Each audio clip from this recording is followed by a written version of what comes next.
بفضل بسم الله الرحمن الرحيم وبه نستعين والله خير معين. الحمد لله الذي علا في توحده ودنا في تفرده، جل في سلطانه وعظم في أركانه، مجيدا لم يزل محمودا لا يزال. الصلاة والسلام والتحية والإكرام على بعثه الله بنور المضي والبرهان الجلي والمنهاج البادي والكتاب الهادي الخاتم لما سبق والفاتح لمن غلب، المعلن الحق بالحق سيدنا ومولانا أبي القاسم محمد.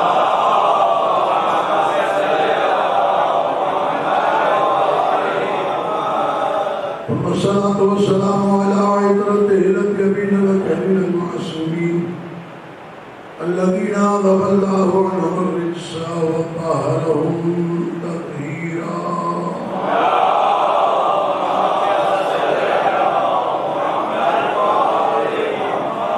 واللعنة الدائمة الباقية على أعداء الله وأعدائهم أجمعين من يوم عداوتهم إلى قيام يوم الدين. أما بعد فقد قال الله سبحانه وتعالى في محكم كتابه الكريم: بسم الله الرحمن الرحيم. يوم ندعو كل أناس بإمامهم. صلوات الله عليه.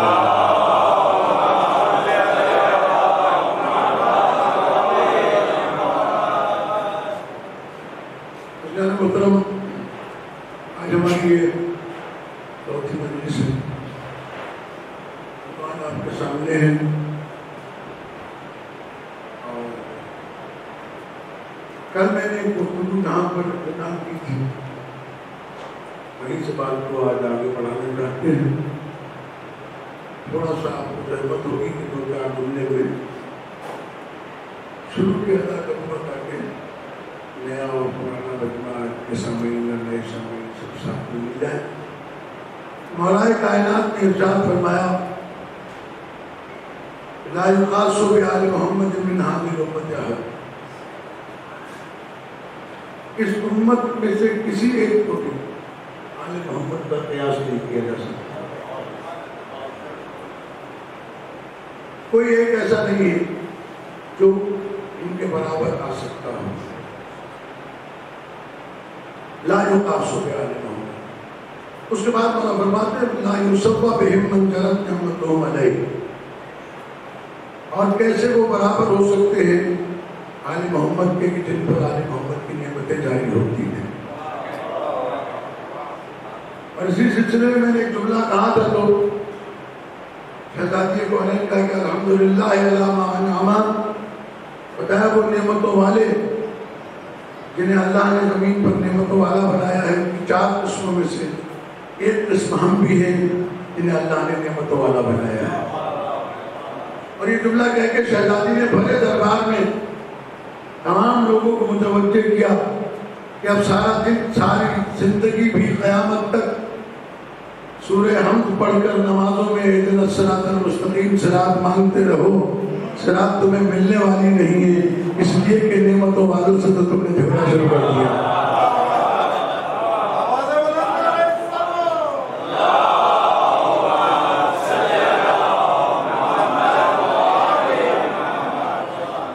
سلسلے میں مولانا محمد اسماعیل دیوبندی اللہ مقام اور جملہ بہت خوبصورت کہا کرتے تھے.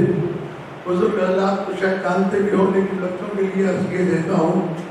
وہ کہا کرتے تھے کہ جب کسی کے یہاں اولاد نہ ہو دعا منگواتے ہیں کہ یا اللہ بیٹا دے. کسی کے یہاں رزق نہ ہو دعا منگواتے ہیں کہ یا اللہ رزق دے. کسی کے یہاں کوئی تکلیف ہو تو پھر وہ دعا منگواتے ہیں کہ یا اللہ اس پریشانی سے نجات عطا کر. اور جب پریشانی دور ہو جاتی ہے اب دعا کا طریقہ جو ہے دعا منگوا رہے تھے تو کہہ رہے تھے یا اللہ بیٹا دے تو سب کہتے تھے الہی آمین. جب کہتے تھے یا اللہ رزق دے تو سب کہتے تھے الہی آمین. یا اللہ بیماری سے نجات دے سب کہتے تھے الہی آمین، لیکن جب بیٹا مل گیا تو اب کوئی آمین نہیں کہتا. اب جب کوئی پوچھتا ہے کہ جی بتائیے کیا حال ہے، کہ اللہ نے بیٹا عطا کیا، الحمدللہ رب العالمین. اللہ نے بیٹا عطا کیا، الحمدللہ رب العالمین. تو اب فرق سمجھ لیجئے کہ جنہیں صراط نہیں ملی ہے وہ ابھی تک کہتے ہیں آمین، اور جنہیں مل گئی ہے وہ کہتے ہیں الحمدللہ رب العالمین. سوا بھیج دیں بابا رب العالمین.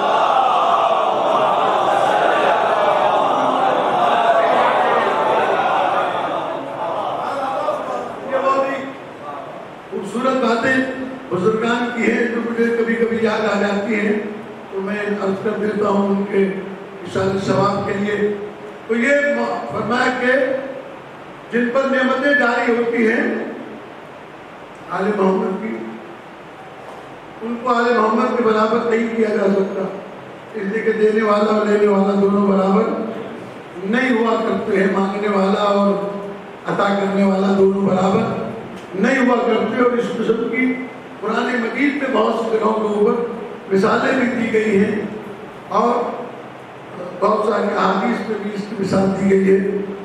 میں اس طرف جانا نہیں چاہتا ہوں کہ بہت لمبا مسئلہ ہو جائے گا، بس بات صرف اتنی سی ہے کہ اگلا جملہ جو میرے مولانا نے ارشاد فرمایا وہ یہ کہ ہم اساس الدین، آل محمد دین کی اساس ہے، ہم عماد الیقین، اور وہ یقین کا تھم ہے.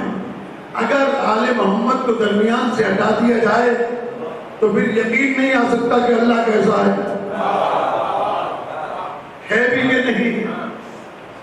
تو میں اس خدمت میں عرض کرتا ہوں آپ کی کہ جب پیغمبر اکرم نے اللہ کی وحدانیت کا اعلان کیا تھا کہ ایک اللہ کو مانو، اور یہ اتنے سارے جو اللہ ہیں تم مان رہے ہو، یہ جن کو خدا مان رہے ہو ان کو چھوڑ دو، کیونکہ یہ تمہارے خدا وہ ہیں جو نہ ہل سکتے ہیں، نہ کہیں جا سکتے ہیں، نہ کہیں آ سکتے ہیں، نہ یہ بول سکتے ہیں، نہ تمہیں فائدہ پہنچا سکتے ہیں، نہ تمہیں نقصان پہنچا سکتے ہیں.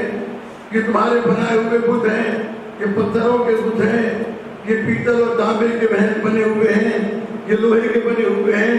تو یہ جو سارے عیوب ان کے اندر پائے جاتے ہیں، تو ایک مرتبہ وہ کافر پلٹ کے تو پیغمبر سے کہتے کہ وہ اللہ جو ہم نے دیکھا ہی نہیں ہے، تم نے تو ہمارے خداؤں میں اتنے عیب نکال دیے، ہمیں بھی تو دکھاؤ تمہارا کیسا ہے.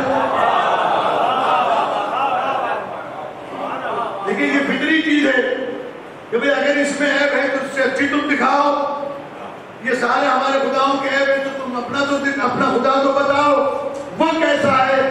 تو عزیزان گرامی ایک جملہ آپ کی خدمت میں عرض کر دوں کہ انہوں نے 40 سال پیغمبر کو دیکھا تھا جس نے دعویٰ کیا کہ میں اللہ کا رسول ہوں. جب وہ اس بھیجے ہوئے رسول میں عیب نہیں نکال سکے تو اللہ کے بارے میں کیا پوچھتے ہیں.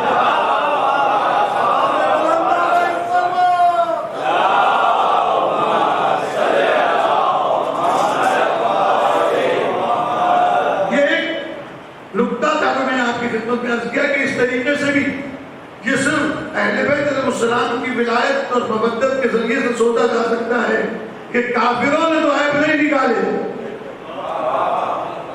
کافروں کو تو 40 سالہ زندگی میں پیغمبر کی عیب نہیں ملا، لیکن مسلمان آج تک پیغمبر میں عیب نکال رہا ہے. یہ بہت بڑا المیہ ہے کہ وہ ایسی باتیں اور اس قسم کی روایات گھڑ کے لاتے ہیں کہ جو پیغمبر کے لیے توہین کا باعث بنتی ہے. کیونکہ میرا موضوع اس وقت کو نہیں ہے، میں اس طرف نہیں جانا چاہتا، میں تو بات کو آگے بڑھانا چاہتا ہوں کہ امام علیہ السلام نے ارشاد فرمایا الیہم یفیء الغالی وبہم یلحق التعلی. امام علیہ السلام ارشاد فرماتے ہیں جو غالی ہے، جو ان سے آگے نکل گیا ہے، جو اہل بیت سے آگے بڑھ گیا ہے، جو کچھ انہوں نے اپنے بارے میں نہیں کہا ہے وہ کہہ رہا ہے، اسے پلٹ کر ہمارے پاس آنا پڑے گا. اسے پلٹ کر ہمارے پاس آنا پڑے گا. وَبِهِمْ يُلْحِقُ التَّعْلِي. اور جو پیچھے رہ گیا ہے ان کی عظمت میں نفس یا عیب جانتا ہے اسے بھی آگے ملنا پڑے گا. ان سے آگے پوچھے کہ یہ کیا ہے. ان سے آگے پوچھے کہ یہ کون ہے؟ تو عزیزان گرامی اس سلسلے میں میں ایک بات کہہ کے اور بات کو آگے بڑھاتا ہوں کہ مولا کائنات علی بن ابی طالب علیہ السلام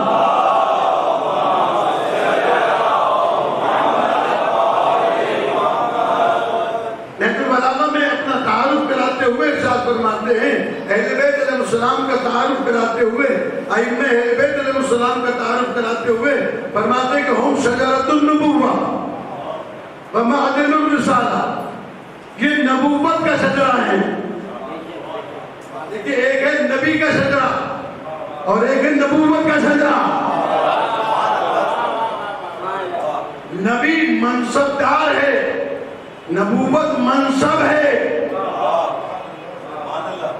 اسی لیے ان کے لیے جو لفظ آیا ہے وہ اہل بیت النبوہ آیا ہے، اہل بیت النبی نہیں۔ اب مسلمان اس میں دھوکہ کھاتا ہے، کہتا ہے اہل بیت میں بیویاں بھی آئیں گی، تو نبی کے اہل بیت میں بیویاں ہو سکتی ہیں لیکن نبوت کے اہل بیت میں بیویاں نہیں آ سکتی ہیں۔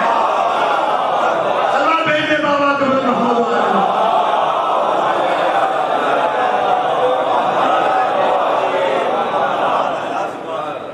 دیکھیں، یہ لفظ ہے نبوت منصب ہے، نبی صاحب منصب ہے، جسے اللہ نے نبوت دی ہے وہ نبی کہلاتا ہے۔ تو پیغمبر اکرم صلی اللہ علیہ وآلہ وسلم نے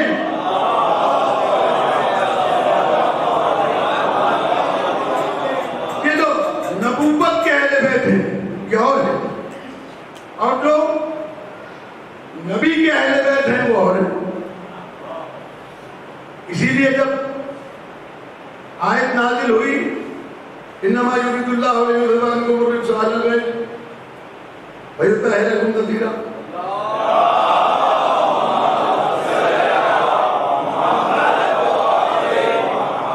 اس کے بعد 6 مہینے تک یا دادم آخری دن تک یہ پیغمبر اکرم کا دستور رہا، اور اسے شیعہ سنی تمام مکاتب فقہ کے علماء نے لکھا کہ پیغمبر جب گھر سے نکلتے تھے کہاں کے لیے؟ مسجد جانے کے لیے۔ مسجد جانے کے لیے جب گھر سے نکلتے تھے تو درمیان میں گھر پڑتا تھا سیدہ عالمیان کا، شہزادی کونین کا۔ تو آپ تو پڑھتے ہیں نماز کے بعد زیارت، پیغمبر پڑھتے تھے نماز سے پہلے زیارت۔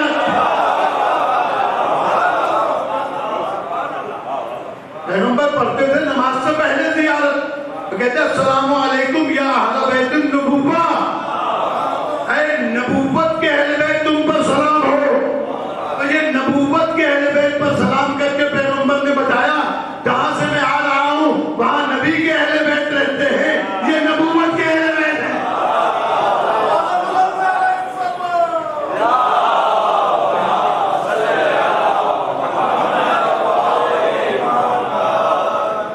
اب جو مسلمانوں میں بحث چل رہی ہے کہ ان کو علیہ السلام کہا جائے یا نہ کہا جائے، یہ تو انبیاء کے لیے ہے علیہ السلام، یہ شیعہ ان کو علیہ السلام کیوں کہتے ہیں؟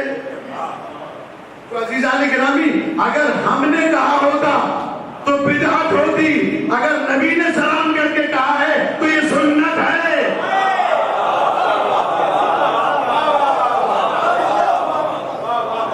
اس کو سبھی نے تو کہا، سنیوں نے بھی کہا، شیعوں نے بھی کہا، سبھی نے کہا کہ پیغمبر سلام کرتے تھے۔ اس میں 3 جملے خاص طور پر جو شروع کے ہیں وہ قابل توجہ ہیں۔ السلام علیکم یا اہل بیت النبوہ، اے نبوت کے اہل بیت تم پر سلام،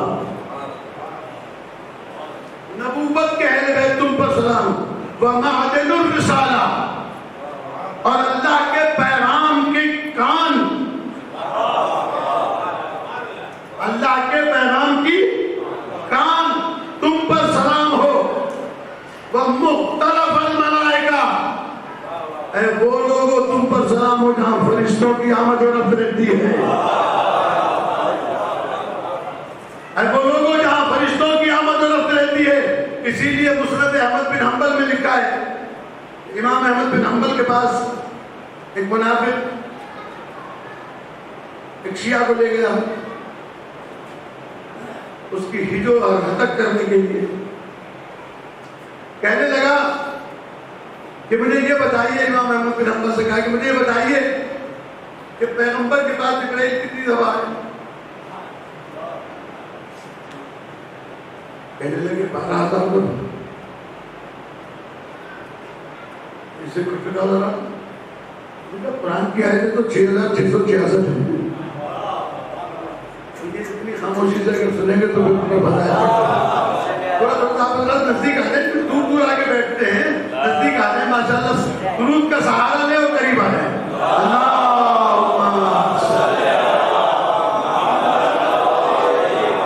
ایک مطلب اور سلام بھیج دی محمد والے۔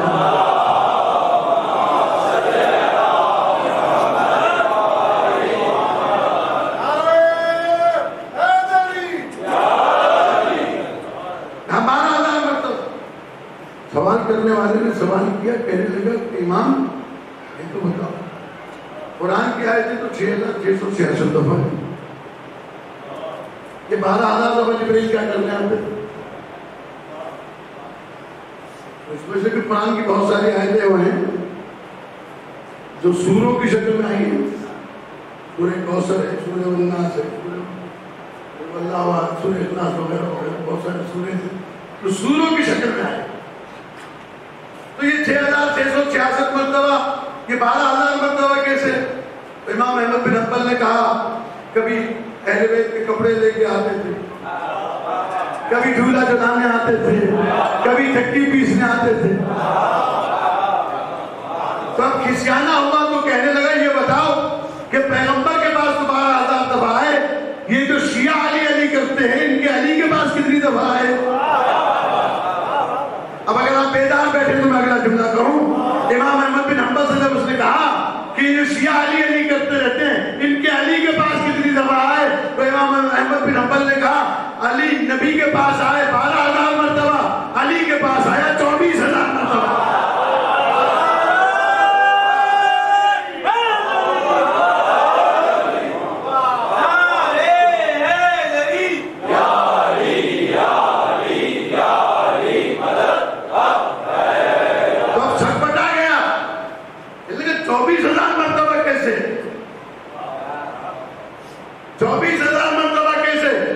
نبی کی حدیث نہیں سنی، انا مدینۃ العلم وعلی بابها، میں علم کا شہر ہوں، علی اس کا دروازہ ہے، جبرائیل آتے بھی دروازے سے تھے، جاتے بھی دروازے سے۔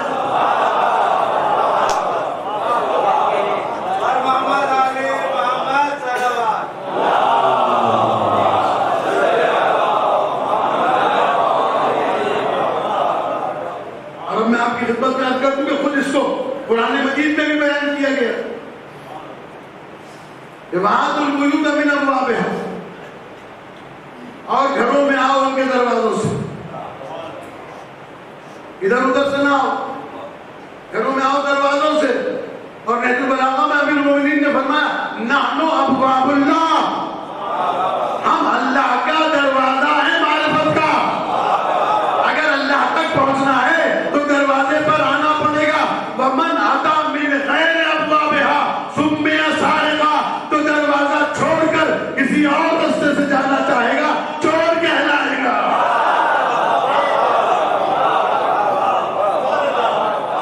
ایک مرتبہ بلند آواز سے صلوات بھیجیے محمد۔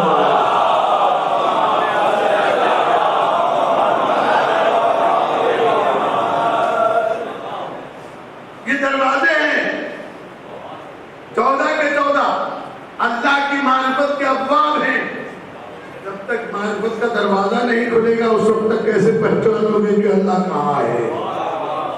نحن ابواب اللہ، ہم اللہ کا دروازہ ہیں۔ کیا مطلب؟ ہم اللہ کی معرفت کا دروازہ ہیں، ہماری وجہ سے اللہ پہچانا گیا۔ تو میں نے کل ایک جملہ کہا تھا، اسے پھر دوہرا کر بات کو آگے بڑھا دوں کہ 2 چیزیں ہیں جو ہمارے اس معاشرے میں لوگوں کو بتائی جا رہی ہیں۔ ایک یہ کہ اللہ کچھ نہیں کرتا، جو کچھ کرتا ہے یہ کرتے ہیں،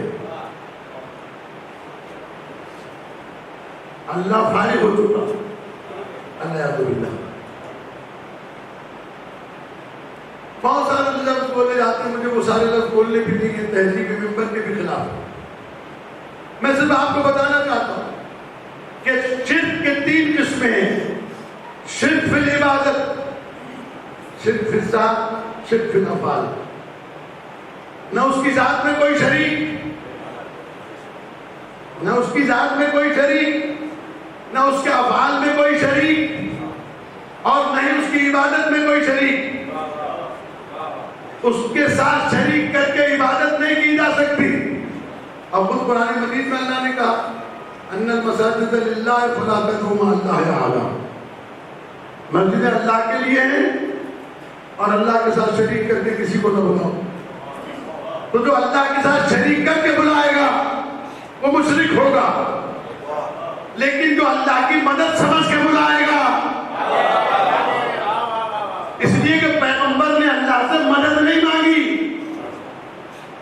جب مدینے سے مکے سے ہجرت کر رہے تھے مدینے کی طرف، تو جو دعا مانگی رب اخرجنی مخرج صدق، اے اللہ مجھے مدینے سے سچائی کے ساتھ نکال، وادخلنی مدخل صدق، اور مدینے میں مجھے صدق کے ساتھ داخل کر، واجعل لی من لدنک سلطانا نصیرا، اور مجھے اپنی بارگاہ سے مددگار دے۔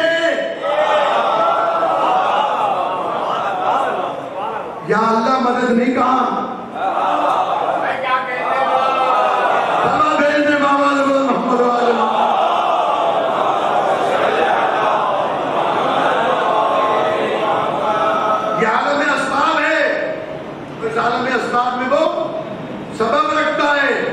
تو اس نے مددگار دیا سلطانا نصیرا، ایسا مضبوط مددگار دے، اللہ نے مضبوط مددگار دے دیا، اور دنیا نے دیکھ لیا کہ مضبوط مددگار اللہ کی طرف سے ملا۔ ایک چیز یاد رکھیے، جو مددگار اللہ نے دیا تھا نا رسول، اس کے جیسا کوئی نہیں تھا، ورنہ اللہ وہ بناتا۔ اور میں ایک بات آپ کی خدمت میں عرض کرتا چلوں، یہ کیونکہ نیا مسئلہ، نیا تو نہیں ہے پرانا ہے، لیکن کبھی کبھی اس کو یہ زیادہ اچھالتے ہیں۔ علی و فلان بھائی بھائی،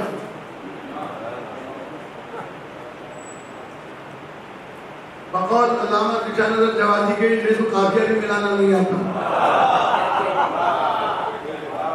علی کے ساتھ وہ قافیہ نہیں بنتا، علی کے ساتھ نبی قافیہ بنتا ہے۔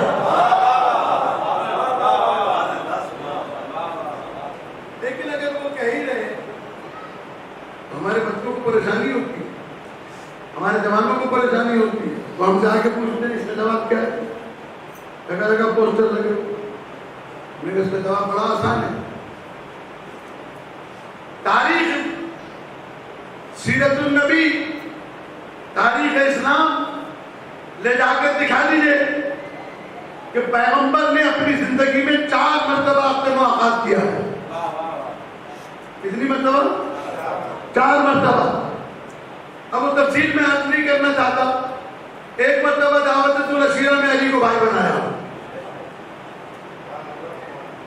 ایک مرتبہ مکے میں بنایا جب قبائل کے درمیان بھائی چارہ کر رہے تھے، ایک دفعہ مدینے میں بھائی بنایا جب مہاجر اور انصار کو بھائی بنایا۔ تو تاریخ ابن حشام انتہائی متعصب ترین مورخ ہے، اس نے جو پیغمبر کی سیرت لکھی ہے اس میں جنگ خیبر لکھی ہے اور مولا کائنات کا نام تک نہیں ہے۔ یہ کمال ہے نا، یعنی اس دیدہ دلیری کے ساتھ جھوٹ بولتے ہیں کہ پکڑائی مشکل۔ اس تاریخ ابن حشام لکھنے والے نے سیرت حشام لکھی، خیبر میں علی علیہ السلام کا نام نہیں ہے، خانہ کعبہ کی ولادت میں علی علیہ السلام کا نام نہیں ہے، کیونکہ خندق میں فرض ایمان کل والی حدیث نہیں ہے۔ لیکن اللہ جب عزت دیتا ہے تو انہی کے ہاتھوں سے کہلوایا کہ جب مکے میں پیغمبر سارے مسلمانوں کو ایک تو دوسرے کا بھائی بنا رہے تھے، اور اس کو خزرج کا اور خزرج کو قریش کا اور قریش کو امیہ کا، ادھر بھائی بنا رہے تھے، تو وہ ابن حشام، سیرت ابن حشام میں لکھتا ہے کہ علی ایک جگہ پر دروازے کے پاس سر جھکائے مایوس کھڑے ہوئے. سرکار نے پوچھا کہ یار بھی مایوسی کس بات کی؟ یا رسول اللہ، آپ اتنی تیزی سے ایک مسلمان کو دوسرے مسلمان کا بھائی بنا رہے ہیں، ابھی تک آپ نے مجھے کسی کا بھائی نہیں بنایا. تو اہل ملا، یہ جملہ ہے جو ولایتی ہے. تاریخ ابن حشام میں، سیرت ابن حشام میں ابن حشام لکھنے پر مجبور ہوا کہ پیغمبر نے جملہ کہا، یا علی تجھے کسی کا بھائی بناتا اگر کوئی تجھ جیسا ہوتا.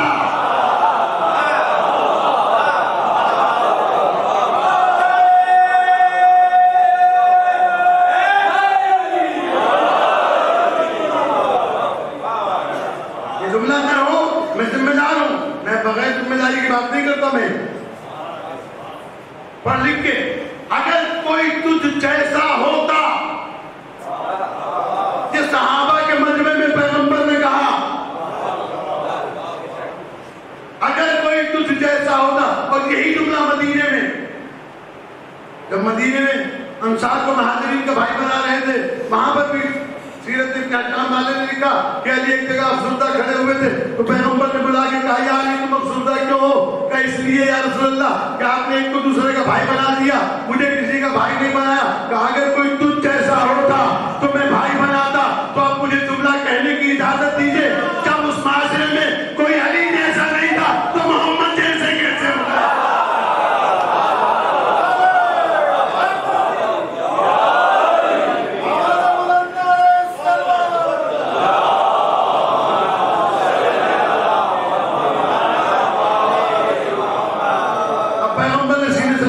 یا علی تو میرا بھائی. پیغمبر نے بتایا کہ تو مجھ جیسا، میں تجھ جیسا، تو مجھ جیسا، میں تجھ جیسا. اور چوتھی مرتبہ غدیر میں بھائی بنایا، فقط علی کو اپنا بھائی بنایا. تو میں جملہ کہہ دوں، اور یہ جملہ کہنے کا مجھے حق ہے کہ جب مکے اور مدینے کی شریف ماؤں کے بیٹے علی کے بھائی نہیں بن سکتے تو کوٹھے دار عورت کا بیٹا.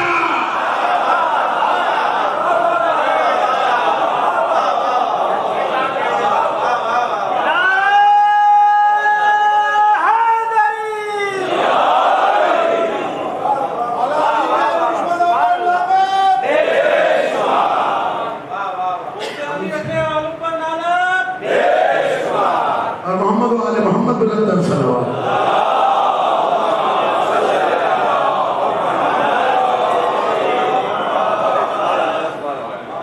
شریف شجرے والے لوگ علی کے بھائی نہیں بن سکتے.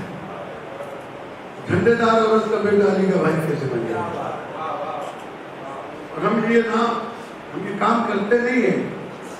لیکن جب آپ پمفلٹ، اشتہار اور میڈیا پر بار بار چڑھائیں گے تو ظاہر ہے کہ ہمیں اپنے بچوں کو بتانا پڑے گا کہ حقیقت کیا ہے. کہ بھائی بنایا جاتا ہے معیار کے مطابق. پیغمبر نے علی علیہ السلام کو اپنا بھائی بنایا، غدیر میں بھی، مکے میں بھی، مدینے میں بھی. تو ان جیسا کوئی بھی نہیں، بس یہی خود ایک دوسرے جیسے ہیں. یہ ایک دوسرے جیسے ہیں. اسی لیے پیغمبر نے ارشاد فرمایا تھا حدیث میں کہ کبیرنا و صغیرنا سوا، ہمارا چھوٹا اور بڑا سب برابر ہے. بچپنا دیکھا جاتا ہے نہ جوانی دیکھی جاتی ہے. چھوٹے اور بڑے سب برابر ہیں. اب بات آئی ہے ایک جملہ اور کہوں، کیونکہ اس شہزادے کا ذکر بہت کم ہوتا ہے. امام حسن مجتبی علیہ السلام،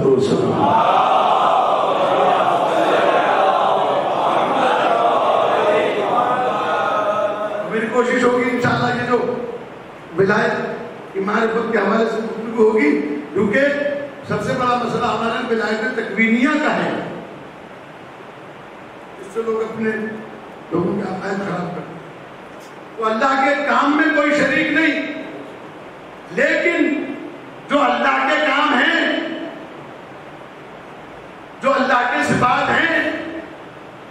ان کا مذہب تو کوئی ہونا چاہیے. تو یہ شریک کار ربوبیت نہیں ہے بلکہ یہ اس کے صفات کے مظہر ہے. کچھ معمولی ہوتا نہیں, صفات کے مظہر. یہ جو میں آپ کو بتا رہا ہوں چھوٹے اور بڑے سب برابر.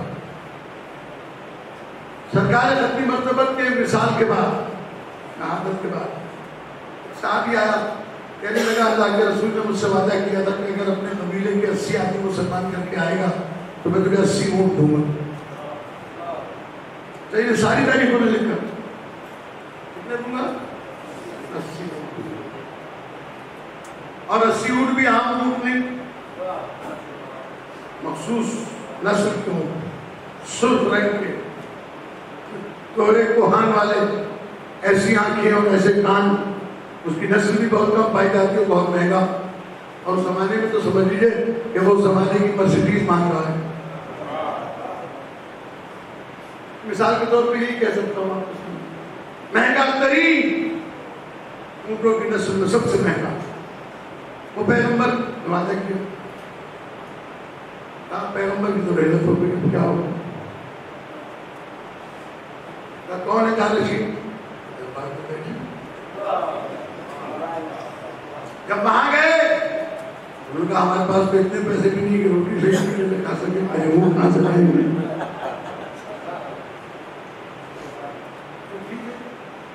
سر جھکا کے چلنے لگا, سلمان پیچھے پیچھے تھا. ابھی مسجد سے باہر نکلانا تو اس کا ہاتھ پکڑ کے کہا کہنے لگے چل میں دلواتا ہوں پھر.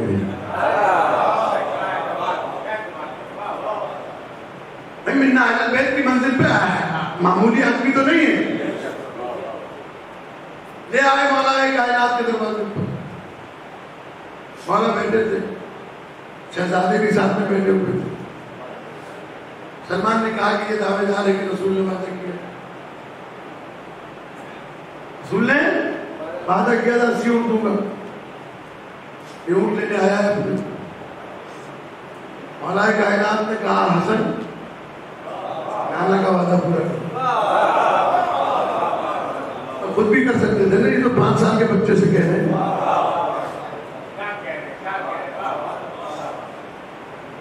حسن نانا کا وعدہ پورا کرو. امام حسن علیہ السلام مسکرائے, کہنے لگے آج نہیں بابا کل صبح. کل صبح کو کیوں؟ اگر آج میں نے وعدہ پورا کیا تو کون دیکھے گا؟ اعلان کر رہا ہوں کہ کل صبح حسن نانا کا وعدہ پورا کرے گا, تاکہ دنیا دیکھ لے کہ جانشین پیغمبر کیسا ہوتا ہے.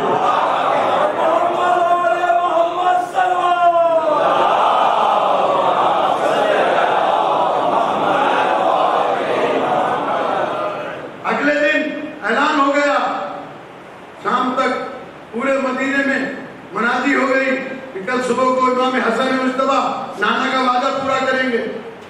دنیا والے بھی دیکھ رہے تھے کہ جن کا 3 دن روٹی نہیں پکتی 80 اونٹ کہاں سے لائیں گے, کیونکہ وہ سمجھ رہے تھے کہ یہ مجبور ہیں.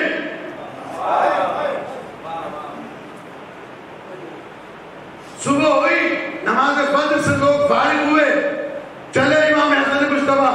اور وہ پہاڑ آج بھی باقی ہے. یہ خدا کی مصلحت ہے کہ ساری نشانیاں مٹا دی, وہ پہاڑ توڑ نہیں سکے آج تک, آج بھی باقی ہے. وہ مسجد نبوی کے پیچھے جو لوگ زیارت پر گئے ہیں, حج پر گئے ہیں, عمرے پر گئے ہیں, انہوں نے وہ جگہ دیکھی ہوگی. عزیزان گرامی کئی بار زیارت کی ہوگی.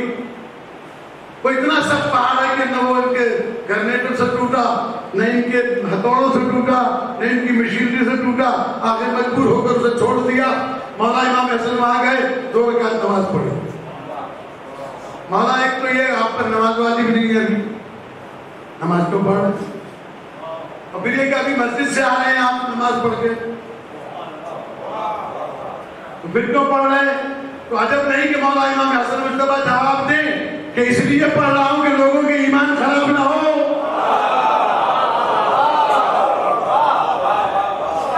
لوگوں کے ایمان خراب نہ ہو, پتہ چلے حسن اللہ کا بندہ ہے, اللہ نہیں. حسن مخلوق ہے, خالق نہیں. ایک مرتبہ 2 رکعت نماز پڑھ کے فارغ ہوئے, پہاڑ کی طرف ہاتھ بڑھایا, پہاڑ سے رسی برآمد ہوئی، آپ نے وہ رسی اس کو دی اور کہا جا تیرا مسئلہ حل ہو گیا، وہ چلنے لگا۔ جب 80 اونٹ برآمد ہو گئے تو اب اس کی نیت میں شک آیا کہ میں رسی لیے چلا جا رہا ہوں یا پیچھے کوئی مال ہے بھی۔ تو اب توجہ رکھیے گا، تھکیے گا نہیں، میرا جملہ ضائع نہیں ہونا چاہیے، بڑی عقیدت و محبت کے ساتھ سنیے گا۔ یہ کمال ہے آل محمد علیہ السلام کی ولایت کا تو اللہ نے انہیں عطا کیا ہے۔ ایک مرتبہ اس نے مڑ کے دیکھا، سلسلہ منقطع ہوا، امام نے پکار کر کہا اے بھائی اگر تو ہمارے اوپر شک نہ کرتا گھر تک جاتا، یہ سلسلہ جاری رہتا، تو نے شک کر کے اپنا نقصان کرتا۔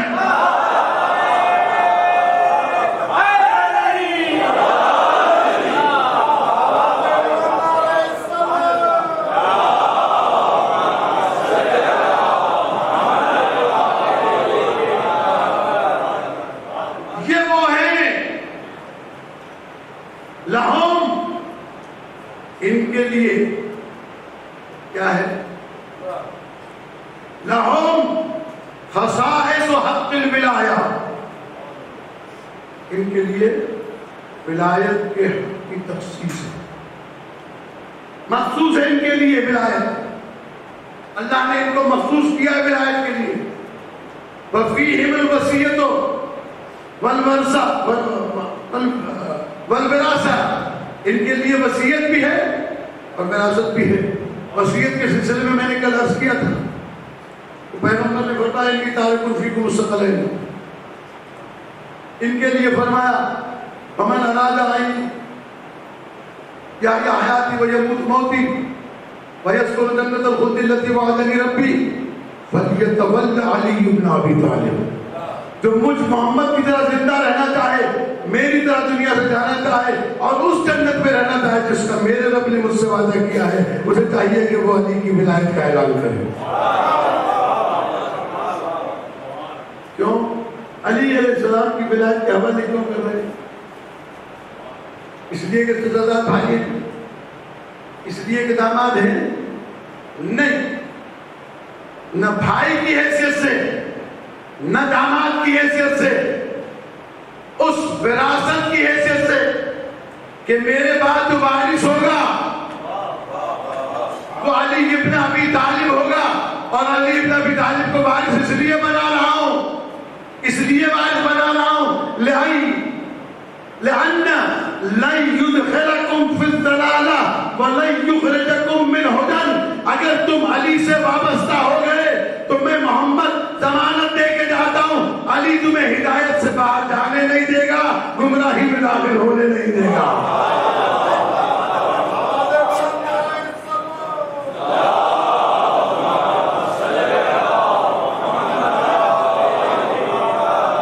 یہ دو ضمانتیں ہیں کہ جو علی سے وابستہ ہو جائے وہ گمراہ نہیں ہو سکتا، بشرطے کہ متمسک رہے، بشرطے کہ متمسک رہے۔ تو میں کل رات کو ایک جملہ بتا رہا تھا، مولانا مرزا محمد اسد صاحب اعلیٰ مقام ہوگا، مرزا صاحب کو بہت سارے لوگ جانتے ہیں، سبھی لوگ جانتے ہیں، پاکستان بھی کافی دفعہ ہیں۔ ان کا ایک بہت خوبصورت جملہ ہے، کسی نے پوچھا ان سے، کہنے لگے قبلہ وہ کیا سارے شیعہ جنت میں جائیں گے؟ لیکن ہماری یہ کون سی بات ہے، سارے شیعہ جنت میں جائیں گے؟ بالکل سارے شیعہ جنت میں جائیں گے، سارے شیعہ جنت میں جائیں گے، کہنے لگے ہاں، لیکن ایک بات ہے، جو لوگ زندگی میں، یہ لفظ سنیے گا توجہ کے ساتھ،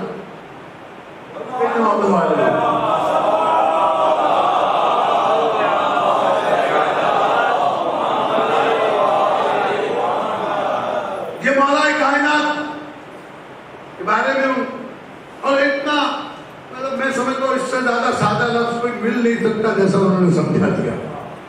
انہوں نے کہا سارے شیعہ جنت میں جائیں گے، اس لیے کہ جنت ولایت علی کے نتیجے میں ہے، لیکن ایک شرط ہے، جو زندگی میں سیدھا علی کے پیچھے پیچھے چلے گا وہ سیدھا جنت جائے گا، تو دنیا میں وایا گھومے گا وہ جنت بھی وایا جائے گا۔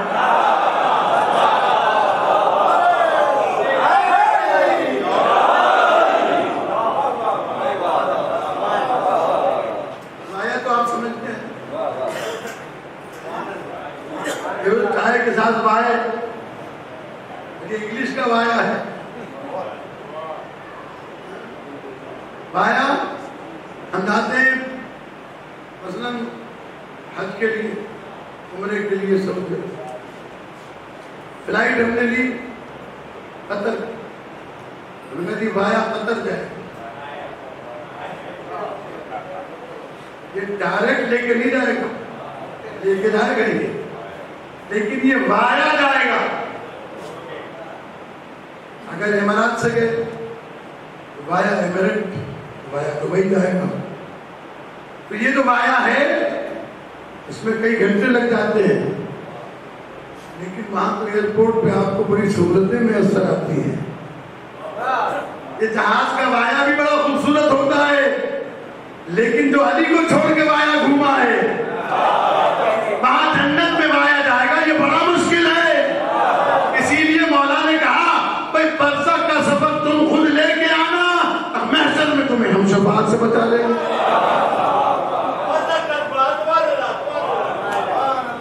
برزخ کی ضمانت علی نے نہیں لی ہے، اہل بیت نے برزخ کی ضمانت نہیں لی ہے. اب برزخ کا کام خود کر کے آؤ، وہاں ہم تمہیں چھوڑا دیں گے. یہ ایسی چیکنگ پوسٹ ہے، اس میں ایک جو خطرناک ترین چیکنگ پوسٹ ہے نماز و روزہ و حج و زکات کے علاوہ. میرے ذہن میں بات آئی ہے تو میں نے کہا میں آپ کے حوالے کرتا ہوں. اور وہ یہ کہ ہم جب اپنے معاشرتی زندگی میں بیٹھتے ہیں تو ہم کسی کی پگڑی اچھالتے ہوئے، کسی کی توہین کرتے ہوئے دیر نہیں کرتے. یہ ایک سلسلہ چل پڑا ہے گھروں میں بھی، معاشرے میں بھی. بنا بیکار ہے. کوئی آیا مومن، چلے یہاں سے، منہ اٹھائے چلے آئے. غریب ہے بیچارہ، ایک ہوتا دولت مند تو پھر دو قدم آگے بڑھ کے سینے سے لگا کے کہتے ہیں اتنے دن کہاں تھے. یہ ہمارے معاشرے کی صورت حال. اب یہ نہیں سوچتے، یہاں جب ہم کہتے ہیں کہ علی والے ہیں، ہم علی والا ہونا، آپ میں کچھ سرخاب کے پر لگے ہوئے کہ آپ زیادہ علی والے ہیں، یا آپ دولت مند ہیں اس لیے آپ علی والے زیادہ ہیں، آپ مالدار ہیں یا آپ سفید پوش ہیں اور وہ بیچارہ غریب ہے. ایک بات کو یاد رکھیے گا، اگر آل محمد سے وابستگی رکھی ہے اور کہ ہم علی والے ہیں تو پھر کسی علی والے کو جان بوجھ کر اس کی توہین نہ کرنا کریں، کیونکہ اگر علی والے کی توہین کی تو محروم ہوتا ہوگا ایمان کی زیارت سے. سخت ترین سزا ہے، اس میں بیوی بھی آتی ہے. کیونکہ ہمارے یہاں یہ جو رشتے ہوتے ہیں ان میں تو مومن اور غیر مومن کا کوئی سوال ہی نہیں ہے نا، یہ تو ایسے ہی ہے.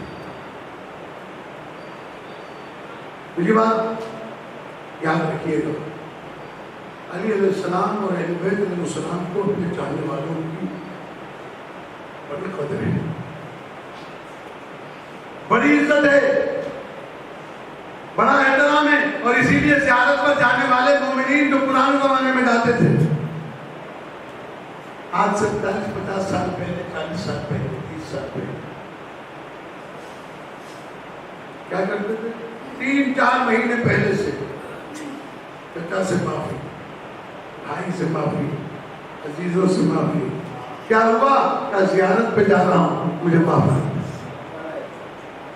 اس کا مطلب یہ ہے کہ وہ آج کے دور کے شیعہ سے زیادہ صاحب معرفت تھے، جانتے تھے. جب جا کے زیارت پر ہوا نا کہ مولا آیا ہوں، تو وہ جانتے تھے کہ اگر یہاں سے انہیں ناراض کر کے گیا وہاں سے جواب آئے گا آیا کیوں ہے. پکنک پوائنٹ نہیں اٹھایا اور چل دی. 10ویں دفعہ جا رہا ہوں، 15ویں دفعہ جا رہا ہوں. جائیے، ہر سال جائیے، سال میں 4 دفعہ جائیے. یہ زیارت بھی ایسی ہے، یہ معاملہ ہی ایسا ہے کہ اس کے بارے میں کوئی کمنٹس نہیں دیے جا سکتے. لیکن جائیں تو کس حالت میں جائیں. امام حسین السلام دیکھیں تو خوش ہو جائیں کہ ہاں میرا زوروار آیا، میرا چاہنے والا آیا ہے، آج شہادت کی رات۔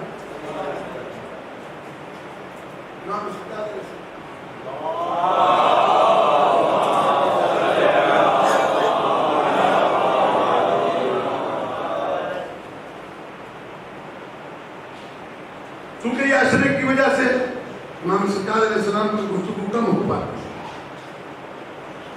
موضوع کی بنیاد، لیکن بہرحال مجھے اب آخری چند منٹ اپنے مولا کے حوالے سے کہ امیر جناب امام سجاد علیہ السلام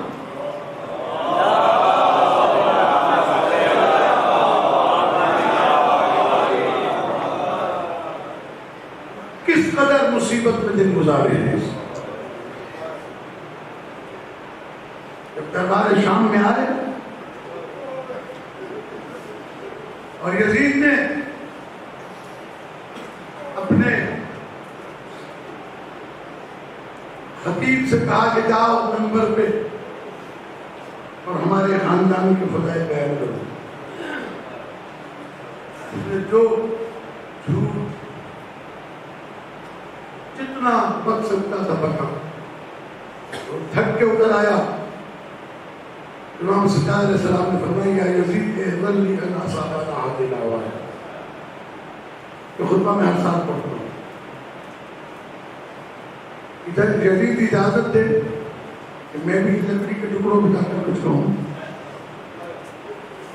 بڑا خوبصورت جملہ ہے علامہ قاری جوہری صاحب کو فرمایا کرتے ہیں کہ امام نے یہ نہیں کہا کہ ممبر پہ جا کے کچھ کہوں، کہ ممبر وہ ہوتا ہے جس پہ ہم ہوں، اگر ہم نہیں ہیں تو لکڑی کے ٹکڑوں کے علاوہ کچھ نہیں۔ یزید نے کہا کہ اجازت نہیں تم عذاب اللہ، دربار میں سفیر آئے ہوئے تھے، جو دربار میں بیرونی ممالک کے مہمان آئے ہوئے تھے جن کو بلایا گیا تھا فتح کا جشن منانے۔ انہوں نے کہا یزید ہم بھی تو سننا چاہتے ہیں کہ یہ قیدی کیا کہنا چاہتا ہے، تیرے کیا بگاڑ لے گا، اس کے ساتھ پھوپیاں مائیں بہنیں قیدی ہوں جو خود ہتھکڑیوں میں جکڑا ہوا ہے، پیڑیاں پہنے ہوئے ہیں، کم خاردار، تیرا کیا بگاڑ؟ بلاخر یزید کو مجبوراً اجازت دینا پڑی، اور یہ کائنات کا پہلا خطیب ہے جس نے ہتھکڑیاں پہن کے خطبہ دیا ہے، توب پہن کے خطبہ دیا ہے۔ عزیزوں میں روزانہ مجلس پڑھتا ہوں آپ کے سامنے، آپ دیگر علماء کو سنتے ہیں، میں کبھی یہ ہاتھ اٹھاتا ہوں، کبھی یہ ہاتھ اٹھاتا ہوں، کبھی گردن ادھر کرتا ہوں، کبھی گردن ادھر کرتا ہوں۔ یہ خاردار توب پہنے ہوئے نہ گردن ہل سکتی ہے نہ ہاتھ ہل سکتے۔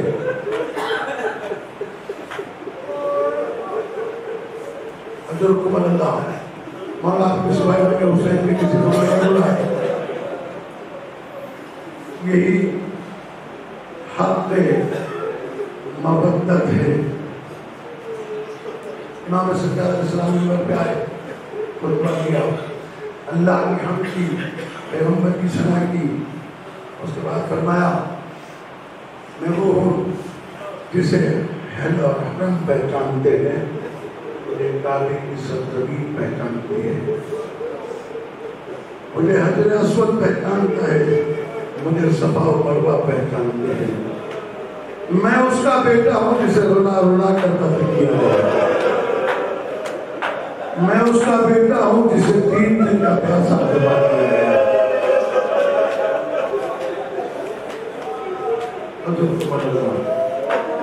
آپ کی آوازیں بلند ہوئی، مجھے ابھی آگے جانا ہے۔ پھر امام نے فرمایا وَأُوتِينَا سِتًّا وَفُضِّلْنَا بِسَبْعٍ، ہمیں 6 چیزیں عطا کی گئی، 7 چیزوں سے فضیلت دی گئی۔ وَأُوتِينَا الْعِلْمَ وَالْحِلْمَ وَالْفَصَاحَةَ وَالسَّمَاحَةَ وَالشَّجَاعَةَ وَالْمَحَبَّةَ فِي قُلُوبِ الْمُؤْمِنِينَ، اللہ نے ہمیں علم دیا، حلم دیا، فصاحت دی، سماحت بزرگی دی، سخاوت دی، شجاعت دی، اور مومنین کے دلوں میں ہماری محبت دی۔ وَفُضِّلْنَا بِسَبْعٍ، ہم نے 7 چیزوں سے فضیلت دی۔ ان النبی المختار منا، نبی مختار ہم میں سے، اسد اللہ و اسد رسول منا، اللہ کا شیر اور نبی کا شیر ہم میں سے ہے، والبطول منا، فاطمہ زہرا ہم میں سے ہے، وصدق هذه الامہ منا، اور اس امت کے صدقین حسن و حسین ہم میں سے ہے، والتیار منا، تیار ہم میں سے ہے، ومن عرفنی فقد عرفنی ومن لم يعرفنی عرفته بحسنی ونسبی، تو مجھے جانتا ہے وہ جانتا ہے، جو نہیں جانتا میں نے اس کے لیے اپنا حسب بھی بیان کر دیا، اپنا نسب بھی بیان کر دیا۔ امام کا بیان رک گیا، میں ایک جملہ کہنا چاہتا ہوں۔ امام نے یہ جملہ کہہ کے تب پر بیٹھے ہوئے کو للکارا ہے کہ اہل دربار اس سے تو پوچھو اس کا حسب کیا ہے، اس کا نسب کیا ہے۔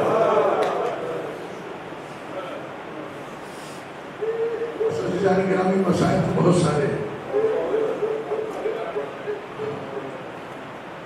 زندان شام میں جب میرا مولا شام ہوتی تھی تو دربان سے کہتے تھے کہ تھوڑی دیر کے لیے دروازہ کھول دے تاکہ میں ٹھنڈی ہوا کھا لوں، میری زندگی میں ٹھنڈی ہو جائے۔ باہر جا کے بیٹھ جاتے تھے۔ ایک دن ایک شکاری وہاں سے گزرا ہرن کو لے کر، ہرن جب دروازے کے سامنے آئی قید خانے کے، اس نے اپنی رسی کھینچنا شروع کی۔ اداکاروں، اس نے رسی کو ڈھیل دی، دیکھنا چاہتا تھا کہ ہرنی کہاں جانا چاہتی ہے۔ دیکھا کہ ہرنی آئی امام کے قریب، امام کے قدموں پہ اپنا سر رکھا، اپنی زبان میں کچھ کہا۔ میرے امام نے رو کر کہا، اے شکاری، یہ ہرن شکوا کر رہی ہے کہ صبح سے اس کے بچے بھوکے ہیں، یہ کہہ رہی ہے کہ میں ضمانت لے لوں، میں بچوں کو دودھ پلا کر واپس آ جاؤں گی۔ اس نے امام کے جلے ہوئے امامے کو دیکھا، گلے کے چوک کو دیکھا، ہاتھوں کی ہتھکڑیوں کو دیکھا، کہنے لگا قیدی، میں نے بڑی مشکلوں سے اس ہرن کو شکار کیا ہے تاکہ حاکم سے انعام حاصل کروں، میں تجھ پر کیسے یقین کر لوں؟ امام نے فرمایا کہ تجھے کیا انعام چاہیے، جھولی پھیلا۔ اس نے اپنا دامن پھیلایا، امام نے سنگریزے جمع کیے، ہتھکڑی والے ہاتھوں سے سنگریزے جمع کر کے اٹھا کے اس کی گود میں ڈالے۔ اس نے دیکھا کہ وہ ہیرے و جواہرات میں بدل گئے تھے۔ عزیزان گرامی، امام سجاد علیہ السلام کے اس عمل سے وہ کہنے لگا ہرنی کو تو آزاد کر دیا، کہنے لگا خاک کو اکسیر بنانے والے مجھے اپنا تعارف تو کراتے تو کون ہے؟ امام نے فرمایا کہ مدینے والے محمد کو جانتا ہے، کہا کیوں نہیں، وہ میرے رسول ہیں، کہ میں اس کے نواسے کا بیٹا ہوں۔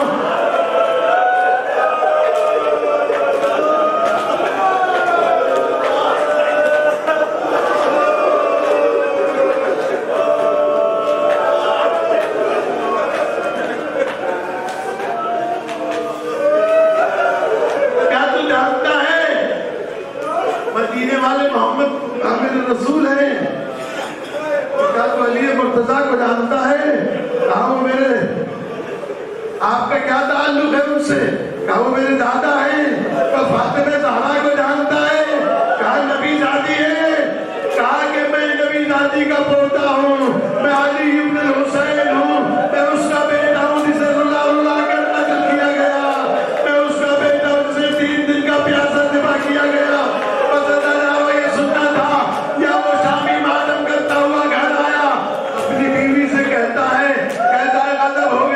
ہمیں تو یہ بتایا گیا تھا کہ باغیوں کے قیدی آئے ہیں، ارے آل رسول دربار میں، آل رسول زندان میں، آل رسول بازاروں میں، قیامت کیوں نہ آ گئی؟ اور اللہ جانو اس کے بعد اس نے جا کر ایک شامی کا دروازہ بجایا، کہنے لگا شامیوں غیرت کرو، حیا کرو، تم اپنے بچوں کے ساتھ گھروں میں بیٹھے ہو، آؤ دیکھو نبی زادیاں زندان میں ہیں، تمہیں غلط بتایا گیا۔ عزاداروں سپاہیوں نے جا کر یزید کو بتایا، ایک شامی ہے جو انقلاب لا رہا ہے، لوگ اس کے ساتھ جمع ہو رہے ہیں، اگر اس نے اپنا کام پورا کیا تو تیرا تختہ الٹ جائے گا. سپاہیوں کو بھیج کر اس نے شامی کو قتل کرا دیا. شامی قتل ہو گیا. خبر اس کے گھر تک آئی. اس کی بیوی شام کی رہنے والی نہیں تھی. اس کا کوئی عزیز یہاں پر نہیں تھا. تو چھوٹے چھوٹے بچے تھے. معصوم بچوں کا ہاتھ پکڑ کر زندان کے دروازے پہ گیا.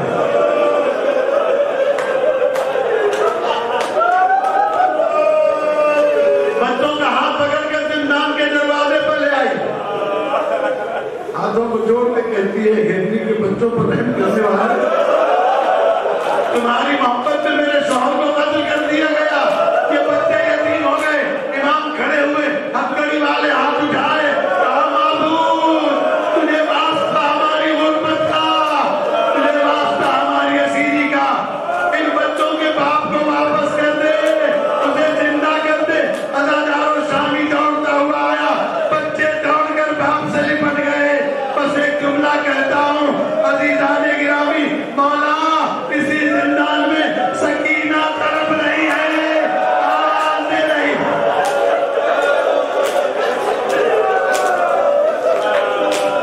اجرکم اللہ, اجرکم اللہ. مولا آپ کی سوائلوں نے حسین کے کسی دن میں نہ رلائے. آخری جملے خیر سے رہائی ہوگی. میں کل پھر پڑھوں گا انشاءاللہ مسائل. آگے اداداروں, میں نے ایک روایت, کلیجہ منہ کو آتا ہے.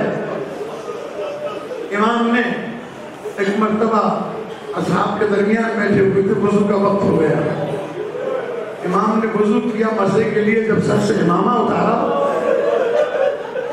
تو ساتھیوں نے دیکھ کر کہا مولا یہ سر کی کیا حالت بنی ہوئی, یہ پورا شراب کا جلا ہوا ہے.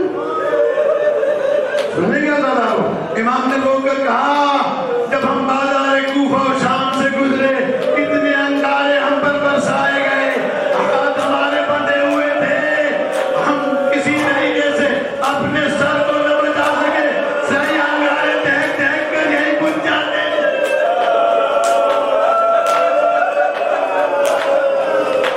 بس ازاداروں 35 برس ماتم کرتے ہوئے میرا معصوم امام دنیا سے گزر گیا. غسل ہوا, کفن پہنایا, 5ویں امام لے کر چلے. بس میں زیادہ مصائب نہیں پڑھوں گا. یہ پہلا جنازہ ہے جو گھر سے چلا ہے, تو اس پر کوئی تیر اندازی نہیں ہوئی. بڑے آرام سے جنازہ آیا. بس ایک جملہ کہہ کر پھر تابوت کی زیارت کرنا. ازاداروں, ازاداروں, جناب زرارہ امام باقر سے کہتے ہیں مولا جب سے یہ تابوت چلا ہے, اس تابوت کے نیچے سے کسی خاتون کے امام نے رو کر کہا ارے یہ میری ذاتی کر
ملے مجھ کو ہزاروں صدمے، خور لایا ہے مگر شام نے اسے پڑھ کے،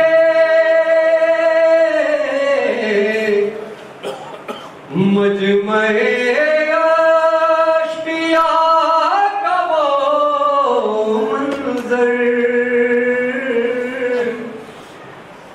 مجمع اشقیا کا وہ منظر آج بھی مجھ کو یاد آتا ہے، شام کا نام نہ لو آنکھوں سے بہتا ہے، جو بھی ملتا ہے سجاد یہی کہتا ہے، شام کا نام نہ لو آنکھوں سے بہتا ہے، جو بھی ملتا ہے سجاد یہی کہتا ہے،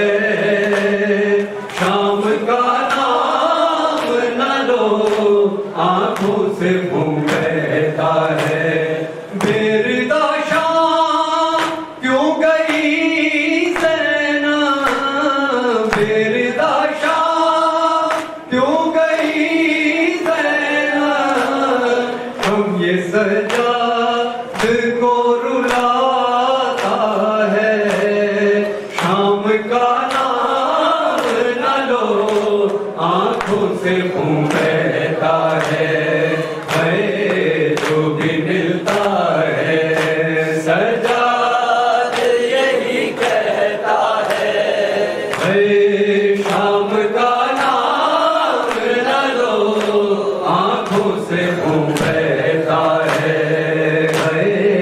جو بھی ملتا ہے سجاد یہی کہتا ہے، شام کا نام نہ لو آنکھوں سے منہ بہتا ہے، کربلا جا کے ملے مجھ کو ہزاروں صدمے، کربلا جا کے ملے مجھ کو ہزاروں صدمے، خور لایا ہے مگر شام نے اسے پڑھ کے، مجمع اشقیا کا وہ منظر، مجمع اشقیا کا وہ منظر آج بھی مجھ کو یاد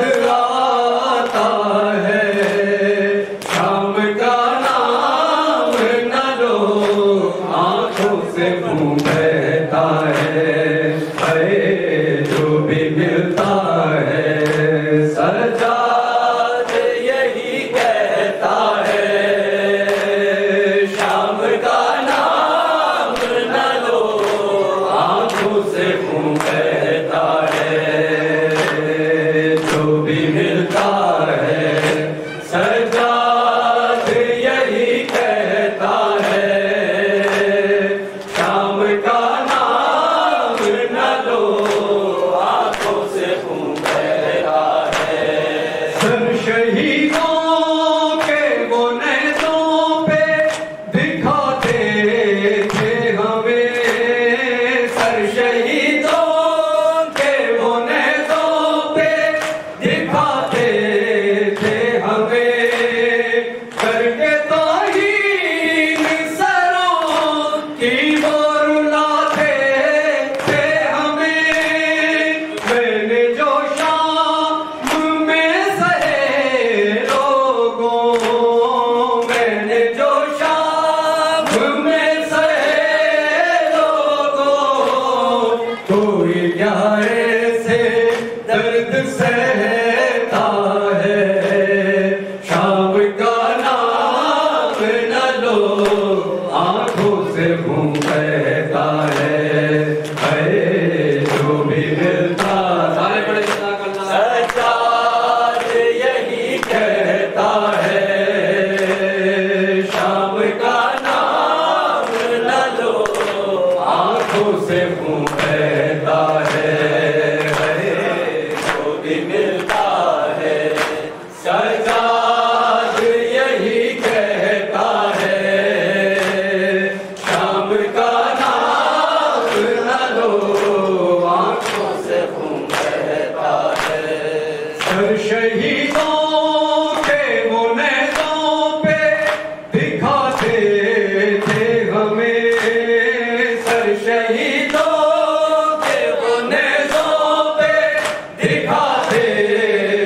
بھی ملتا ہے سجاد یہی کہتا ہے شام کا نام نہ لو آنکھوں سے خون بہتا ہے کوئی برساتا تھا پتھر کوئی درے کوئی آگ کوئی برساتا تھا پتھر کوئی درے کوئی آگ ہم فضا سر بازار بجھاتی رہی آگ یاد کرتا ہوں جب میں وہ لمحے یاد کرتا ہوں جب میں وہ لمحے اب سینے میں درد اٹھتا